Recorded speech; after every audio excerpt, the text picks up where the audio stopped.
Eropa gempar karena mantan militer Amerika Serikat akhirnya membongkar di depan umum kebohongan yang sudah bertahun-tahun dikecam Trump terhadap elit lama Eropa. Pada hari Jumat, 5 Juni 2026, pernyataan Scott Ritter menjadi sorotan dalam debat internasional karena tidak berasal dari sekutu, otomatis Trump, maupun dari konservatif yang mencoba membela Gedung Putih. Pernyataan itu datang dari mantan marinir Amerika Serikat dan mantan inspektur senjata PBB yang berbicara tentang keamanan global, perlombaan nuklir, kegagalan diplomatik, dan kekosongan politik di Eropa. Pernyataan keras tersebut membuat Eropa lama merasa tidak nyaman karena Ritter menyatakan bahwa benua itu telah kehilangan arah, hanya hidup dari penampilan moral dan bergantung pada Amerika Serikat. Dan meskipun begitu, Eropa tetap mencoba mendorong dunia ke fase perlombaan senjata yang berbahaya. Apa yang sebenarnya coba disembunyikan oleh Eropa? Bagaimana elit lama Eropa terbongkar? Saya akan segera menceritakan semuanya kepada Anda. Jika Anda suka konten yang langsung ke inti dan tanpa basa-basi seperti ini, pertimbangkan untuk berlangganan karena di sini ada video seperti ini setiap hari. Scott Ritter membuat pernyataan tersebut saat berbicara di Saint Petersburg, Rusia, ketika membahas runtuhnya diplomasi, berakhirnya perjanjian besar pengendalian nuklir, dan kembalinya perlombaan senjata di antara negara-negara besar. Dia menggunakan pengalamannya sebagai mantan militer dan mantan inspektur senjata untuk mengatakan bahwa dunia telah memasuki fase yang lebih tidak stabil. Tanpa kesepakatan kuat antara Washington dan Moskow, tanpa kepercayaan antar pemerintah, dan tanpa kepemimpinan diplomatik yang nyata. Tapi bagian yang meledak secara politik adalah bagian lain. Saat berbicara tentang Eropa, Ritter mengatakan bahwa Eropa tidak memiliki landasan yang jelas, tidak tahu persis apa yang dibelanya, dan mencoba memisahkan diri dari Amerika Serikat tanpa memiliki kekuatan yang cukup untuk berjalan sendiri. Disitulah pernyataannya menjadi amunisi melawan narasi Eropa lama. Selama itu, Durante menyatakan bahwa tidak jelas sendirian. Durante menyatakan bahwa tidak memiliki landasan yang jelas, tidak tahu persis apa yang dibela. Amerika Serikat tidak mencoba. Durante menyatakan bahwa landasan yang jelas, persis yang dibela, memisahkan diri cukup untuk. Durante memiliki landasan sendiri yang dibela dan mencoba. Durante. Namun sekarang, justru perdebatan keamanan itu sendiri menunjukkan sebaliknya. Hanya Durante yang menyatakan dengan jelas, mencoba sesuatu yang persis dibela dan dicoba. Amerika Serikat tanpa Durante selama itu menyatakan dengan jelas, mencoba memisahkan diri dari Amerika Serikat tanpa memiliki landasan sendiri untuk berjalan. Tuntutannya kini menjadi aturan baru dalam permainan. NATO menetapkan target 5% dari PDB untuk pertahanan hingga tahun 2035, dengan 3,5% dialokasikan untuk pengeluaran militer utama dan 1,5% untuk bidang yang terkait dengan keamanan. Artinya, Eropa telah bertahun-tahun mengeluhkan Trump, tetapi akhirnya mengikuti tuntutan yang diminta Trump. Masalah Eropa lama bukan hanya soal pengeluaran yang sedikit.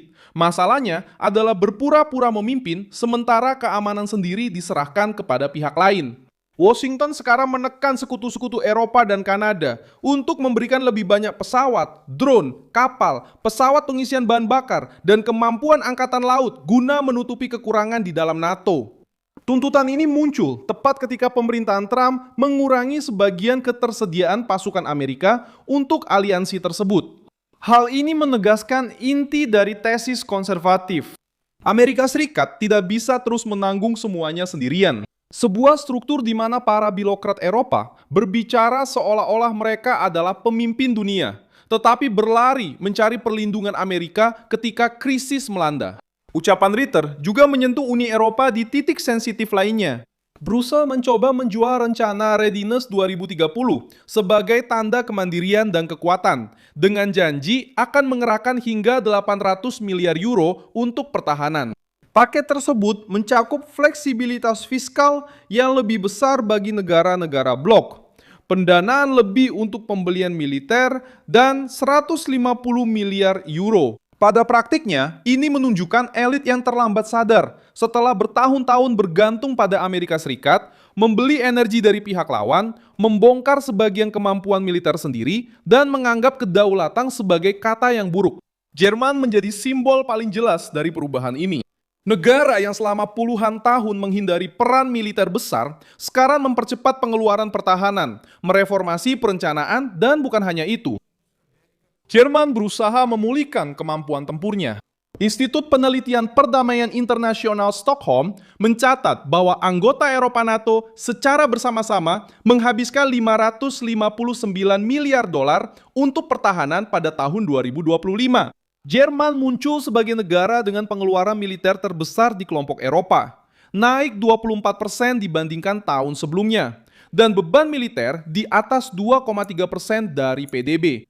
Data ini menunjukkan bahwa Jerman sedang berusaha untuk mempersenjatai kembali diri mereka. Jerman sedang mempersenjatai diri kembali. Yang mengganggu adalah bahwa upaya mempersenjatai kembali ini di Brasil bukanlah hasil dari kepemimpinan Eropa yang kuat. Ini lahir dari rasa takut.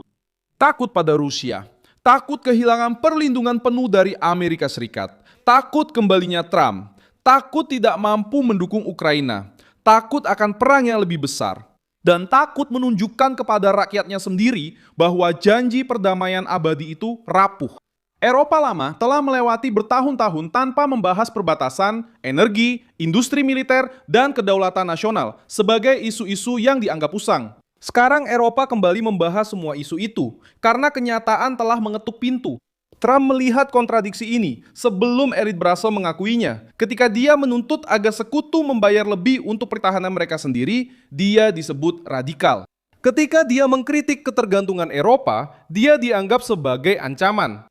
Ketika dia berbicara tentang melindungi pembayar pajak Amerika, dia dituduh menyerang aliansi. Sekarang, fakta menunjukkan bahwa aliansi baru mulai bergerak karena Washington memberikan tekanan. Tanpa tekanan dari Amerika, sebagian besar Eropa akan terus berbicara tentang nilai-nilai sambil membiarkan beban militer tetap di pundak Amerika Serikat. Scott Ritter mencoba memberikan kritik luas kepada Amerika Serikat, Rusia, dan sistem internasional. Tetapi bagian yang paling menyakitkan bagi Eropa justru yang paling mengungkapkan. Dia menyatakan bahwa Amerika Serikat masih memiliki konstitusi, landasan politik, dan identitas nasional yang bisa mereka kembalikan. Sedangkan Eropa, menurut ucapannya, tampak sebagai blok tanpa pusat, tanpa arah, dan tanpa dasar. Perbedaan ini sangat penting. Amerika versi Trump bergerak berdasarkan kepentingan nasional. Eropa lama bergerak karena birokrasi, ketakutan, dan pidato moralistis. Krisis nuklir yang disebutkan oleh Ritter juga masuk dalam kerangka ini. New Start. Perjanjian besar terakhir tentang pengendalian senjata strategis antara Amerika Serikat dan Rusia berakhir pada Februari 2026. Hal ini membuka fase tanpa tingkat pembatasan formal yang sama terhadap persenjataan strategis antara dua kekuatan nuklir terbesar. Ritter menggunakan skenario ini untuk memperingatkan tentang risiko perlombaan senjata. Tetapi Eropa berbicara tentang keamanan global, namun tidak memiliki cukup pengaruh untuk menata ulang tatanan ini.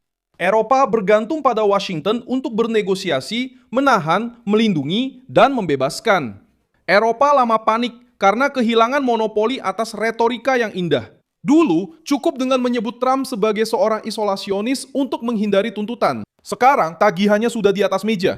Entah Eropa mengambil alih pertahanannya sendiri, atau mengakui bahwa mereka membutuhkan Amerika Serikat, atau menghormati kepemimpinan Amerika, atau menunjukkan bahwa otonominya selama ini hanyalah propaganda. Ketika bahkan para pengkritik Washington menggambarkan Eropa sebagai kosong, bergantung, dan berbahaya, sulit bagi Brussels untuk berpura-pura bahwa semuanya terkendali. Eropa lama dulu mencoba menertawakan Amerika First. Tapi sekarang, mereka merasakan dampak nyatanya. Saya Milson Alves, Global, seorang internasionalis, dan tujuan saya adalah membuat Anda tetap terinformasi dengan kebenaran setiap hari. Tautan berita ada di deskripsi video. Jangan lupa like video ini, subscribe channelnya, dan di akhir nanti, cek komentar supaya kamu makin aktif di komunitas Milson Alves Global.